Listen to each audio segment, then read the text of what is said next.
Capítulo 5. Grund estaba a punto de descender por el difícil paso, donde el camino seguido hasta entonces se cortaba por una gran zanja, para volverla a subir al otro lado, cuando vio aparecer al grupo de hombres. Quedó tan sorprendido que de momento no supo qué hacer. Vaya, los del capuchón. ¿Ves cómo te decía yo que este camino iba a alguna parte? Si no fuera porque creo en el destino, todavía estaría esperando junto a la nave. Vosotros. Habéis visto a unos hombres que visten como yo. Los punas estaban jubilosos, aunque sus movimientos pausados no demostrasen a Grund esta verdad. Y al ver al terrestre su primera intención fue acercársele. Pero había una gran zanja por en medio, zanja producida hacía tiempo por un terremoto. Precisamente por esta zanja habían abandonado la gran excavación de mineral dorado, puesto que descubrieron otro más cercano en la región oscura.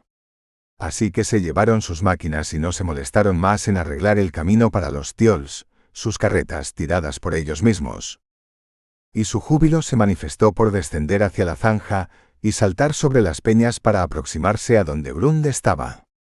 Este se asustó entonces. Ante los ojos estúpidos de su imaginación, se imaginó una horda de salvajes que pretendía hacerle prisionero.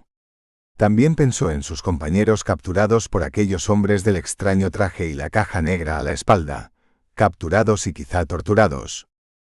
Grund siempre había sido igual, aunque recientemente tuviera algunos chispazos de ingenio, igual en el sentido, puesto que el lector jamás ha sido engañado en cuanto a que Grund era un imbécil, cosa que quedó dicha desde el principio. Y asustado de aquellos hombres que corrían hacia él para llevarle en hombros hasta su poblado, descolgó precipitadamente el rifle que pendía del hombro y empezó a disparar. Las descargas eléctricas eran ígneas y su voltaje capaz de apuntillar a un elefante. Cualquier miembro tocado por una de sus descargas significaba la muerte por electrocución, pero una muerte instantánea, horrible e irremisible. Fueron 4 disparos casi a quemarropa, y 4 hombres que se convulsionaron, borrándoseles la alegría de sus rostros. Rodaron por el suelo. Al otro lado de la zanja había algunos hombres más retrocediendo lentamente. Y tuvieron suerte, puesto que el retroceso hizo comprender a Grund que huían atemorizados de su hazaña. Grund no era un sanguinario carnicero y sentía haber matado a aquellos 4 pobres indígenas. De verdad lo sentía, pero decíase que su vida valía más que la de 1.000.000 de aquellos hombres. Pobre Grund, cuán estúpido era. Solo por esto debía ser perdonado. Y luego vio correr desordenadamente a los restantes. Al quedar solo deseó Grund averiguar quiénes eran aquellos hombres y bajó a averiguarlo. Tal vez pensaba en registrarlos y buscarles la documentación. Hay como sean rusos que han llegado en un cohete secreto antes que nosotros. Cuando regrese a la Tierra, los denunciaré a la Intervención General del Espacio, y mi voz será oída en todos los televisores del mundo. Hasta en Hamburgo me verán hablando delante de los presidentes de los gobiernos. Pero no podrían ser de verdad habitantes de este planeta. Si nosotros hemos vivido en la Tierra tantos años, ¿por qué no pueden vivir estos aquí? Grund. Anda, responde a esto. Y bajó agarrándose en los salientes de las piedras, puesto que la hendidura no era profunda. Se inclinó sobre el que tenía más cerca, y la expresión crispada de aquel rostro humanoide a causa de la convulsión eléctrica le sobrecogió un poco. Tocó la caja y retiró la mano rápidamente como picado por un escorpión. Se le había hundido un dedo en el metal negro. «Diablos, aquí hay truco», dijo en voz alta. Y no volvió a tocar la caja.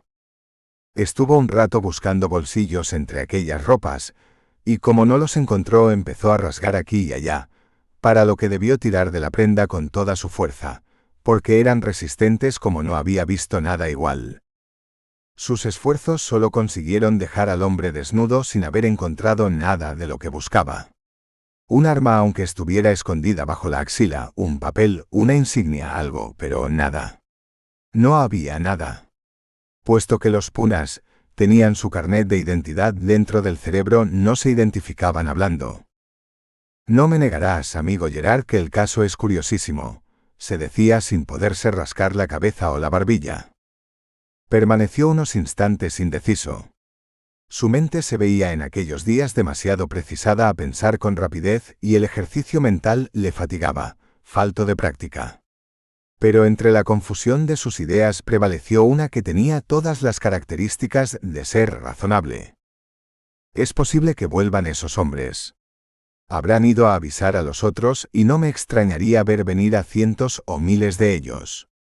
En este caso el rifle eléctrico de bien poco te puede servir, porque a lo sumo podrás matar a 50 más, pero una vez terminada la carga. ¿Qué? Solo había una respuesta: huir. Hacerlo pronto, ahora que tenía tiempo, y cuanto más rápido mejor. No reflexionó dos veces y se puso afanosamente a escalar el muro por el que había descendido. Eligió un camino al azar, procurando ascender todo declive que encontraba, pensando que desde la altura podría defenderse mejor en caso de ataque. Así no supo el tiempo que anduvo corriendo, ascendiendo siempre, resbalando y volviendo a subir, sujetándose de pies y manos a las rocas, incluso sintiendo punzante escozor en su pecho a causa de la fatiga, no regulada la respiración con la provisión normal de las botellas de aire. El esfuerzo era grande para Grund, pero su pánico lo era más. De cuando en cuando volvía el rostro atrás y abajo, buscando ávido una horda de perseguidores, tal vez provistos ahora de armas más potentes que la suya. Subía, volvía el rostro, escudriñaba el terreno dejado atrás y volvía a subir. Al fin llegó a un punto donde no podía trepar más, a la cúspide de una elevada montaña. Cuando miró abajo, apenas pudo creer que hubiera podido subir tan alto. Su vista se extendió en todas direcciones y reconoció la mina de oro a cielo abierto, el paso donde se encontró a los aborígenes, y mucho más allá, sobre todos aquellos accidentes del suelo, la colina donde estaba la astronave, pero muy lejos, casi en el mismo confín de la vista. Aquello le consoló. Entonces sintió hambre y se dispuso, amparado por una depresión del terreno, a preparar su tienda de plástico y ponerse a comer. Mas no lo hizo. En aquel preciso instante descubrió allá abajo un grupo de gentes y al frente de ellos un terrestre vestido con escafandra y traje de vacío. Grund estuvo a punto de dar un salto de alegría y ponerse a correr ladera abajo. Debía ser Adioran o Basser, puesto que de la muerte de este último no tenía constancia. Estaba salvado. La distancia estaba dentro de los límites del radioemisor, pero por más que gritó no recibió respuesta de aquel terrestre. Luego manejó los 3 conmutadores y volvió a gritar frenéticamente. ¿Eres Adioran o Basser? Responde por. ¿Eres Grund? Llegó hasta él la voz furiosa de Adioran Sauno. Soy Grund, soy Grund. Gracias, Dios mío. ¿Dónde estás, especie de idiota con orejas de cuadrúpedo? ¿No sabes lo que has hecho? Ahora no doy por tu vida ni el valor de una brizna de paja. Estos hombres te quieren coger para que respondas de la muerte de 4 hombres. ¿Los mataste tú o ha sido Basser? Grund sacudió la cabeza como aturdido. Oía perfectamente a Adioran, aunque sabía que no podía ser visto en el lugar donde se encontraba. Incluso asomando algo la cabeza sobre la depresión y mirando abajo, veía a Adioran y a los otros hombres congregados alrededor de la zanja donde se defendió del ataque. Tenía que defenderme, Sauno. Compréndelo. ¿Quiénes son esta gente? Seres que nos recibían con los brazos abiertos, que eran amigos míos y que ahora por tu crimen les has convertido en enemigos. Son pacíficos, pero si se les despierta el enojo no sé dónde pueden llegar. Hemos salido a buscarte, pero es mejor que te escondas donde nadie pueda encontrarte. Ahora no sé dónde estás. A continuación escuchó Grund una serie de palabras en una jerga ininteligible, y con la mayor sorpresa, oyó a Adioran responder torpemente en el mismo lenguaje. Brujas y aquelarre, se dijo sorprendido Grund, Adioran habla ya como ellos. Esto no era cierto, pero el brasileño se hacía comprender perfectamente. Y es que en 15 días, cuando la necesidad obliga a charlar casi 20 horas diarias, el más torpe consigue hacerse entender hasta de un simio. Grund se dio cuenta que estaba metido en un mal paso. Adioran no le mentía, puesto que le conocía bien. Incluso llegó a sentir cierta admiración por él durante el año que habían estado encerrados juntos dentro de la cabina de la espacionave. Era un tipo raro, pero simpático, cuya presencia era preferible a la de Basser. Y llegado a esto, se dijo que durante el terremoto el jefe de la expedición debió forzosamente perecer de algún modo trágico. Esto legalmente le ponía bajo las órdenes directas de Adioran, y además lo que el filósofo le había dicho no era una orden, sino una sabia advertencia. Grund sabía que era conveniente obedecer si quería seguir viviendo.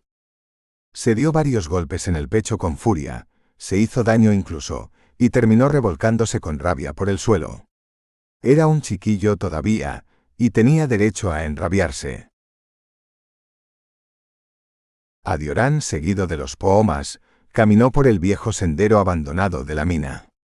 Daro y Lenfa iban a su lado, mostrando una expresión de abatimiento.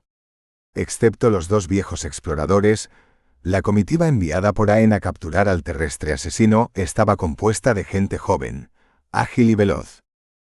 Sauno conocía la habilidad combativa de aquellos seres. No poseían armas de ninguna especie, pero sus músculos eran sólidos como el acero. Andaban pausadamente, pero lanzados a una carrera aventajarían a un rápido tren, y su fuerza era mastodóntica. Aen había ordenado traer vivo al terrestre, pero si se resistía, debía ser sometido. Y cosa curiosa, digna de un sabio venerable. Dijo a Adioran antes de partir: no te hago responsable a ti de las acciones de tus compañeros. De este aspecto social hablaremos más adelante, si tenemos ocasión. Pero tampoco quiero que nos digas el daño que puede hacer tu compañero, ni dónde podemos encontrarle. Es de tu raza y por tanto sois hermanos, y quien traiciona a un hermano por malo que sea, demuestra ser de su misma condición. Justo buen Aen, replicó Adioran admirado. Eres sabio, pero yo quiero también que haya justicia. Conozco bien a mis compañeros, y el único prudente de los 4, tengo entendido que murió. De los otros 2 restantes no respondo, pues no merecen mi confianza. Sin embargo, pido que me permitas presenciar su captura y su juicio. Serviré de intérprete a su defensa, y sabremos las razones que ha tenido para matar.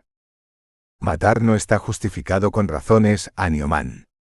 Cogeremos a tu compatriota y lo juzgaremos. Nosotros no somos nadie para privar de la vida a un semejante, pero purgará toda su vida el delito. Es nuestra moral. Quien no quiere vivir en sociedad con los punas, se le destierra al mundo de la luz y trabaja en beneficio de nuestra sociedad. Él será empotrado. Esta última expresión no la pudo traducir Adioran, pero se dijo que no significaba nada halagüeño para el terrestre que había matado a los 4 punas. Luego se puso en camino la expedición. Aen encargó la misión a un nutrido grupo. Debían ir hasta el lugar del suceso, en el antiguo paso de la misma hondonada, y una vez allí, buscar al terrestre en todas direcciones. Y cuando algunas horas después se alcanzó el objetivo y se descubrieron los 4 cadáveres, Adioran, que había estado manipulando secretamente con su radioemisor, sabiendo que si había un terrestre por las proximidades, podría comunicarse con él por radio, escuchó la llamada de Grund. Tenía suerte que la voz de Grund llegara distante y apagada, puesto que el nuevo material de su casco escafandra permitía la salida de sonidos. Por su voz, hablando inglés, no le importaba, pero aquellos hombres que le rodeaban podían escuchar a Grund y descubrirle. Afortunadamente, le oyeron hablar a él solo. Daro se le acercó y preguntó: ¿hablas tu lenguaje, Anioman? ¿Qué dices? Rezo. En mi tierra se hablan palabras con el corazón delante de los hombres que mueren. Así la oración la recoge el buen Dios y perdona los pecados cometidos por los muertos. Ah, Anioman, muy bueno. Y vuestro Dios perdona a los hombres que han matado a otros, insistió Daro. Si se arrepienten, sí. ¿Cómo es el arrepentimiento en tu mundo? ¿Se quitan acaso la vida en desagravio o se dedican durante el resto de sus días a purgar el mal cometido? Adioran pensó que la nueva filosofía no había previsto tan delicado aspecto. La respuesta tenía un doble sentido jurídico y humano, los mandamientos incluidos en la ley. Pero la pregunta de Daro era artera, capciosa. Es muy complicado, Daro. Además, nuestro mundo se rige por otros principios que vosotros. Pues verás, Anioman, cómo nos regimos nosotros. Y no supo Adioran Sauno si aquellas palabras encerraban una amenaza o una enseñanza. Al momento, uno de los ancianos ordenó se trasladaran los 4 cadáveres al poblado mural, y el resto de los exploradores punas se extendieron en grupos de 5 o 6 por aquellos contornos. Adioran quedó relativamente solo. Lenfa le invitó a seguirle hacia el camino de la mina. «Ven por aquí, hombre de tu tierra», le dijo. «Creo que podemos ir hasta donde dices tenéis el vehículo que os trajo aquí. Es posible que tu compañero haya regresado a él». Y Adioran comprendió que la única salvación de Grund era refugiarse dentro de la espacionave. Intuía que los punas no podrían penetrar dentro de ella, a no ser que dispusieran de algún poderoso soplete. Y tenía noticias que sus adelantos técnicos estaban reducidos solo a lo simple e imprescindible de la vida diaria. El hecho de poseer un material osmótico no significaba nada relativo a progreso científico. Era un material que habían descubierto investigando rústica alquimia y nada más. Poseían abundancia de él, como poseían oro que utilizaban para hacer vajillas y pocas cosas más. La evolución técnica de los punas había seguido un camino distinto al de los terrestres, idiosincrasia de su moral y su apatía espiritual, sin duda. Así, procurando quedarse algo rezagado para que no le oyeran hablar, dijo a Grund por radio. «Óyeme bien. Si quieres conservar tu vida, lo mejor que puedes hacer es correr hacia el navío y encerrarte dentro. Allí no te podrán alcanzar, porque no poseen nada para atravesar el acero irídico». «¿Qué me harán si me cogen, Adioran?», preguntó suplicante Grund. «No lo sé, pero imagino no será nada bueno». «¿Pero tú pareces amigo de ellos? ¿Por qué no intercedes por mí?» «Procuraré hacerlo, Grund, pero compréndelo. Has dejado mi reputación bastante debilitada». Adioran, el filósofo de la nueva escuela, en el fondo compadecía a Grund. Y por otro lado, no quería verle morir. Mientras pudiera le ayudaría, pero también estaba cierto que no arriesgaría su vida por salvar a su compañero de expedición. «Bueno, Grund, corre todos los que puedas y ten mucho cuidado. Hay más de 200 hombres muy veloces corriendo por estos alrededores». Grund sudaba copiosamente. No tenía miedo a luchar, pero el número de sus perseguidores era superior a las descargas de su rifle. No podría matarlos a todos, y presentía que cuanto mayor daño causara a los habitantes de aquel mundo, peor lo pasaría él si lo cogían. El consejo de Adioran no era malo. Mas cuando se asomó a la depresión y vio pulular a los grupos de hombres buscando por todas partes, el miedo le proporcionó alas en los pies. Todo lo arrojó: la mochila, las botellas de reserva de aire, los alimentos, todo, menos el rifle con el que confiaba abrirse paso hasta la nave. Y corrió. Corrió como un gamo, velozmente, con furia desesperada, saltando anchas zanjas, descendiendo escarpadas pendientes, subiendo y bajando por elevadas peñas, dando saltos de más de 4 metros, gracias a la fuerza de atracción inferior del suelo, a la gravedad pequeña de Mercurio. Miraba ansiosamente en todas direcciones, esperando ver aparecer a sus perseguidores. Conocía el camino perfectamente. Lo había estado siguiendo con la vista desde la montaña, y distinguía la espacionave, algo empañado ahora su plateado brillo a causa de aquel accidente.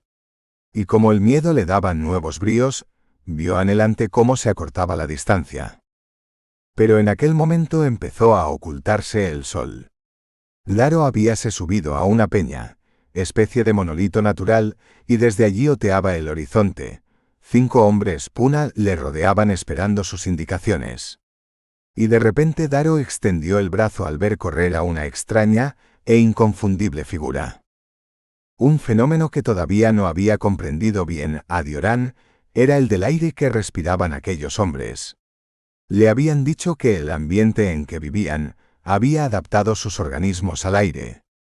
Era indudable que necesitaban oxígeno para respirar, porque solo de hidrógeno su organismo se deformaría, presentando otro aspecto al que tenían los terrestres. La razón radicaba, al menos creía adivinar, en que la falta de oxígeno del aire la suplían en los alimentos ingeridos. El organismo fisiológico funcionaba igual que el de un terrestre, pero ciertas células internas debían ser distintas, puesto que Adioran respirando hidrógeno habría muerto. Así pues, las fauces nasales de los punas inhalaban hidrógeno caliente y muy radiactivo, pero las demás sustancias necesarias las ingerían por vía bucal. Aparte de esto, Adioran no sabía nada más. Ahora bien, como los punas no tenían necesidad de escafandra o traje aislante para vivir en aquel mundo, una figura corriendo que presentaba estas características extrañas para los mercurianos debía ser forzosamente un terrestre. Ahora aprendió Adioran que una sutil atmósfera de hidrógeno posee también grandes propiedades acústicas. Empezó a sentir gritos y avisos proferidos a todo pulmón y comprendió que Grund había sido descubierto. Los avisos ordenaban congregar a los punas en dirección al terreno donde tenían los terrestres su espacionave. ¿Me oyes, Grund? La voz jadeante del joven alemán llegó hasta Adioran entrecortada. Sí, te oigo, Adioran. ¿Qué ocurre? Te han descubierto y como no te dé prisa te alcanzarán. ¿Te falta mucho por llegar al navío? Preguntó Adioran, también corriendo para no perder de vista al grupo del Enfa que le precedía. Dios mío, Adioran, estoy reventado. Cuanto más corro, más lejos parece estar el cohete. Vuela pues. ¿No llevas un reactor auxiliar? No, ¿para qué podría servirme aquí? Preguntó Grund.